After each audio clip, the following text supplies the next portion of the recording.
Hey guys, it's the Great Lock-In Day 11. Again, the Great Lock-In's just about showing up every single day, regardless of how the fuck you feel, okay? And today's lesson is going to be feelings-based.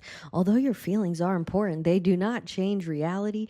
And although your feelings may have you doing some wild shit sometimes, don't worry, it happens to the both of us, you are still going to have to incur the consequences of whatever it is you do during your episode. So, for example, as a woman, and anyone who dates women probably knows this, and I'm saying this as a woman, our hormones got us doing crazy shit sometimes, guys. So, with that said, if I'm hormonal and crazy and I do some crazy shit, guess what? Unhormonal Sophie still has to deal with it. And for men, if you get really mad and, you lead with anger, or you lead with fear, or you just lead with anything that's like not of your highest nature, you're gonna have to deal with whatever that shit causes, And I think just sitting in stillness is something that more people should do, because it's easy to sit and think about things and hype yourself up one way or another. Like, for example, if you could sit around and say, oh, I really want to do this show, right? But maybe you're a little anxious. You have the opportunity to either sit there and hype yourself up about the show, or sit there and convince yourself not to do it.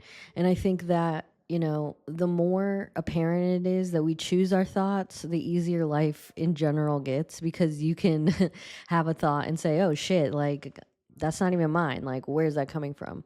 And, you'll probably have a more peaceful life because of it. So one thing that I do pride myself in is like being able to, I'm not perfect.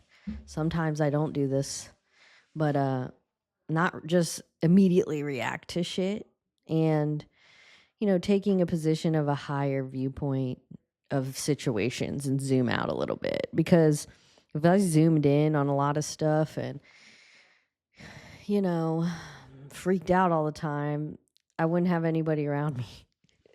So, unless you just want to be alone forever and doing everything your fucking self, I encourage you to sit with feelings, fact check your feelings with reality, and then make decisions. Because if not, you risk just making shit all fucked up. So, anyways, Great Lock-In Day 11. Love y'all. See y'all somewhere else on the internet. Peace.